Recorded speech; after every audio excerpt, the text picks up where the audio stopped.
Educadores, universidades e startups. O futuro da educação está aqui. No RIEFA 2024, você terá a chance de se conectar com líderes da inovação e explorar as tendências que estão moldando o aprendizado de amanhã. Não perca a oportunidade de estar na linha de frente das transformações educacionais. Com workshops práticos, palestras inspiradoras, demonstração de inovações, networking e debates dinâmicos, você poderá se aprofundar sobre o futuro da tecnologia na educação. Inscreva-se agora pelo site riefa.com.br e faça parte desse movimento revolucionário.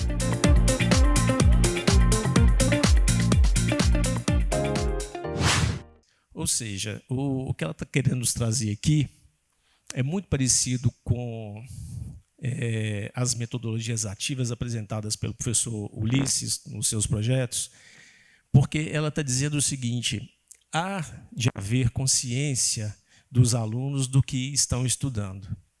E a partir desta consciência, não só dos alunos, mas também da comunidade como um todo, por isso todos esses projetos envolvendo a temática, então, a partir dessa consciência, nós podemos agir como sujeitos que têm direitos, mas também têm responsabilidades sobre aquela paisagem, né? Determinada paisagem ou as paisagens de sua vivência.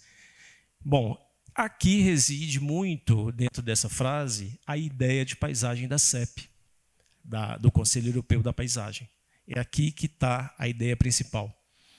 Bom, e aí eu trago para vocês aqui uma paisagem muito bonita, muito, podemos dizer, esteticamente bonita, não levando para o lado da paisagem somente estética, mas a gente consegue ver uma organização dessa paisagem. É uma área próxima à cidade de Pádua, no norte da Itália, e eu escolhi esse trecho aqui para dizer o seguinte: olha só. A relação entre a paisagem e as práticas educativas é uma questão que está no centro do debate acadêmico atual na Europa, bem como é objetivo de inúmeras atividades, como essas atividades que eu mostrei para vocês, e reflexões relacionadas à aplicação da Convenção Europeia da Paisagem. Então, existe uma discussão muito grande, inclusive críticas ao próprio conceito de paisagem determinado pela CEP, críticas justamente porque o conceito é muito amplo, pode dar margem a algumas interpretações errôneas, mas, de qualquer forma, isso está movimentando o cenário europeu atualmente. Então, esse debate científico sobre o tema dá ênfase a detalhes sobre a complexidade da paisagem. E agora, já saindo um pouquinho assim da CEP em si, que é um instrumento jurídico, mas para a gente pensar um pouco sobre essa complexidade da paisagem e como é importante não só para a geografia, mas para outras disciplinas, e fazendo um link com o que eu falei lá no início da palestra, da minha própria dificuldade em relação à paisagem dentro da sala de aula e com os materiais didáticos, eu escolhi aqui uma frase do Farinelli, que é um conhecido geógrafo italiano, que ele diz o seguinte, né? Bom, tal complexidade vem da paisagem ser, ao mesmo tempo, e aí a fala de Farinelli, a coisa e a imagem da coisa. Bom, então, se a gente sair aqui agora, na USP, ali fora, a gente vai ver uma paisagem com os nossos próprios olhos. Ela é o que a gente está vendo. E aí essa paisagem ela muda ao longo do dia. E a gente, muitas vezes, não reflete para entender o que vem acontecendo nessa paisagem. Muitas vezes vai se tornando comum. Bom, mas, num contexto de formação educativa, a gente vai, além de fazer esse exercício, a gente vai utilizando também, no dia a dia, imagens de paisagens, né? E é justamente aí que reside uma coisa interessante, porque a imagem ela é aquilo que a gente vê, mas ela também é uma imagem que a gente está vendo alguma coisa, igual a imagem que vocês viram anteriormente, da Itália. O que será que a gente fica imaginando olhando para isso, né? Uma série de coisas. como que é essa organização, essas árvores, por que que é tudo dessa maneira? Bom, então ela envolve uma dimensão que é a dimensão da imaginação. E aí entra uma questão interessante. A imagem, então a paisagem, eu estou dizendo uma paisagem é uma imagem, a imagem pode ser considerada um elemento fundamental nos processos cognitivos. Então, se ela é fundamental nos processos cognitivos, ela pode nos ajudar em muito a compreender uma série de questões que não seja, por exemplo, com um texto escrito. É muito diferente você fazer a leitura de um texto escrito e uma imagem, que para muitos a paisagem também pode ser um texto, mas é muito diferente, porque não é um texto que você vai decodificar letras, números, acentuação, pontuação. Ela é diferente. E o que eu estou querendo dizer é que ela vai entrar na nossa mente num outro contexto, de uma outra forma. É uma imagem, né?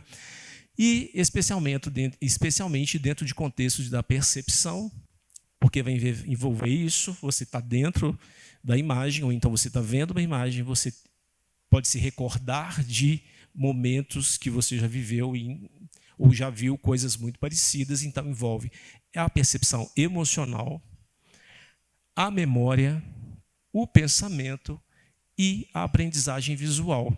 Então ela vai para além daquilo que eu falava no início, que era só identificação de elementos naturais ou antrópicos. Ela vai muito mais além disso. Então ela permite uma interpretação subjetiva daquela realidade, que pode ser uma realidade diferente da minha ou da de vocês, de cada um de nós. Vai depender das nossas experiências. Bem, e aí pensando na psicologia cognitiva, e aqui eu vou apresentar para vocês 3 teorias lá da década de 60, um pouco antigo, mas é só para dizer o seguinte, olha, naquele momento ali já se identificava isso, né? Que o texto é uma forma de decodificar e a imagem é uma outra forma. E o que eu estou dizendo hoje é que, além disso, o que a gente pode perceber é que a paisagem, que é uma imagem, ela vai muito além, porque envolve percepção, memória e processos cognitivos mais profundos e subjetivos, com uma interpretação subjetiva daquela paisagem que eu estou vendo. Então, por exemplo, entre a memória visual e a memória verbal de Shepard, o que ele chama a atenção é que as experiências pessoais e os contextos específicos são também maneiras da gente perceber uma imagem. Então, vai muito além de formas e cores. Na teoria da dupla codificação de Paivio, de 71, ele diz que as imagens têm uma superioridade em relação aos textos, né? E ele diz o seguinte, as imagens têm vantagem sobre as palavras porque são processadas em ambos sistemas, porque para Paivio nós aprendemos com 2 sistemas, um verbal e um visual. E a terceira seria a teoria do processamento profundo de Craig e Lockhart, de 72, que eles dizem o seguinte, as imagens, por sua riqueza e complexidade, ativam múltiplas vias cognitivas e emocionais.